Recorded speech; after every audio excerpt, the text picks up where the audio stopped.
I'm Ed Connors, Wabano Benese Kabitwe Tung, Wabano Benese Kwekwechkan, Tecumseh.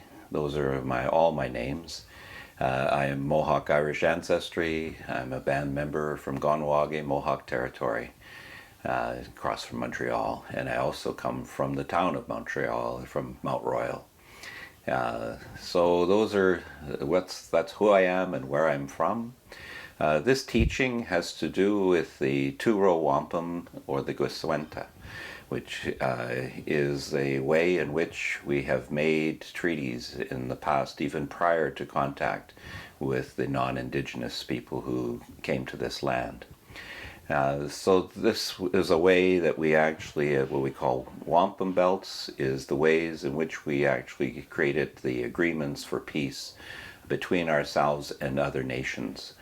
And so this teaching is important in the work that we do in life promotion, because it actually helps us to understand the experiences, in specific with the Turo, about the kinds of minds that we had prior to contact and the type of mind that came to this land from the other countries across the ocean. So when people came to Turtle Island, they came with an understanding of a way of knowing themselves, creation, and all of their life around them. They had an understanding of Creator and those ways in which they knew that themselves and each other and all of creation were different from those who were here in our land of Turtle Island. Those from Turtle Island had many different ways of knowing Creator, creation, and themselves. But they were common they were commonalities that were between our nations. But those ways of knowing ourselves and all of creation were different from those who came here. Very different. So it's so different that we're able now to speak of it as having two minds. And often I will make reference to, when I'm sharing with people the understanding of these two minds, I'll say we had not only two minds but also two worldviews. And those worldviews were ways, again, that we understood ourselves, all of creation, and Creator. So in the understanding of the Turo Wampum, it's important to recognize that this is what a Turo, or what the Turo looks like. This is a replica of the Turo Wampum. Those belts that existed even prior to contact with other nations had various different forms on them. And those forms, those symbolic forms, told the teachings of that particular treaty. They told us about how we were to be in relationship with the other. So those belts tell a full story of how we understood the relationship with those who we wanted to have peace with. They told us about how we could have that relationship.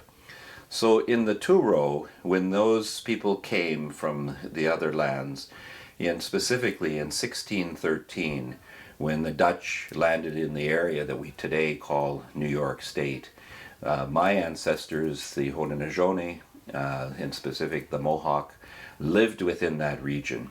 And when we had contact with the Dutch, we recognized right from the start, our ancestors were able to see that clearly they were different from us. They wore different clothing, they came in a ship, and we didn't even know what a ship was at that time. It was completely new to us because we were in canoes.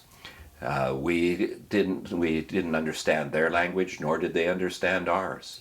We recognized that they had different beliefs and different values. We recognized that there were many, many differences between themselves and us. And so, recognizing those differences, we understood, and our ancestors understood, that if we were to live in peace on this land with them, then we needed to have an agreement with them that would guide us in our relationship, that would be then one of peace. So because of the differences, we knew that there was a need to create an understanding of a good relationship and make friendship with them. That's what the Turo speaks to.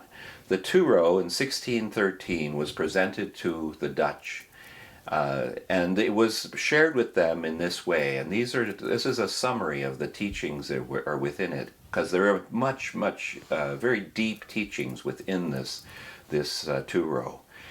These teachings are fundamental for the understanding of the creation of peace that was offered at that time to the Dutch. And so, from our perspective, this is what the Turo actually spoke to. It said that there are, as you see, a purple row, two purple rows, and then the white in background. And they said that the 2 rows represented them in their ships in the one row, and us in our canoes in the other row. And it said, we're going down the river of life together. And as we go down that river of life together, it's important that we maintain our course and not cross one into the path of the other. What they were saying at that time was they were acknowledging that we had very different ways, and that here's the key to the teaching.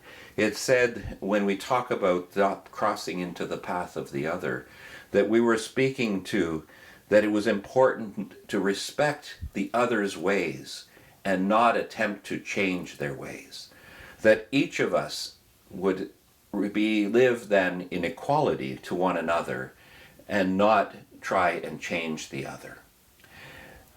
The teachings within it then spoke to a recognition that those who were in their ships had their ways that were right for them, and we in our canoes had our ways that were right for us, and that both were right for those who walked in those ways, and that we were not then to try and change the other, that we were to recognize fundamentally that there were commonalities that existed between us, that we both had the same needs in terms of food, water, shelter, clothing, that we had basic needs that were fundamentally the same. And that those were the basis of how we could form a good relationship. It said that as long as we then recognized and accepted the commonalities, that we could then build on that a relationship of friendship. But we had to base that on respect again for the differences. So one, we recognized the commonalities, but then also we respected that there was differences, and we did not attempt to change one another. It was interesting because when we look at this teaching and we today come to understand it, we recognize that what the basis of friendship that we attempted to create was not understood in the same way as we presented it to those Dutch people. Because we even know, and when we look at the treaty that they wrote in their written form, that even then their minds were so different that they could not comprehend these concepts of equality. Because in their own words, in their written words, they spoke to that they were our brothers, or they were not our brothers, they were our fathers, that we were subservient to them, that we were children. And they used that kind of language. But in actual fact, our thoughts were that we were brothers or sisters or both, that we lived in equality and equalness to one another. That wasn't in their understanding. And as time went forward, of course, then what our thought was, which was to not travel into the path of the other, but to respect those differences, they didn't respect those differences and went into our path and attempted to change us. We know that history now is the history that we refer to as colonization. So it's important to recognize the difference of the minds, and that's what the Turo spoke to. It spoke about friendship, it spoke about respect, it spoke about equality, and it spoke about what we called in our ways the use of the good mind, which contained all of those aspects of ways of relating to one another. And we wanted to share that with them and hope that they would actually respond in the same way, acknowledging it, but they didn't. the good news, I guess we could say today, is that this actual treaty, as we understand it, continues to this day. We can correct even the ways that they did not understand it in their form of the written treaty, when we actually continue to teach what we meant and we work towards what today we call reconciliation, which brings us back to this actual teaching. And in the teaching, we know that when this was actually presented to the Dutch in 1613, that even at that time we perhaps for the first time spoke, as we then made many, many other treaties across Turtle Island with those who came here, that we actually incorporated these words to this treaty when it was presented. And these words were that this shall stand as long as the sun shall shine, as long as the rivers shall flow, and as long as the grass shall grow. So in our knowledge and our understanding, in our minds, and our worldview, this treaty, this understanding exists today and will exist as long as those conditions continue. So this is why this Woturo Wampum, the Gesenta, why the Geswenta is so important, because it actually helps us to understand how the relationship began, and to understand also how those two minds did not act in the ways that we had hoped they would, but it doesn't mean that we can't have that into the future. So this is partly the hope that we can draw from to look into the future in a good way and discover again how we can have that peaceful relationship with each other, with all of creation, and with Creator. Miigwech, Nyao.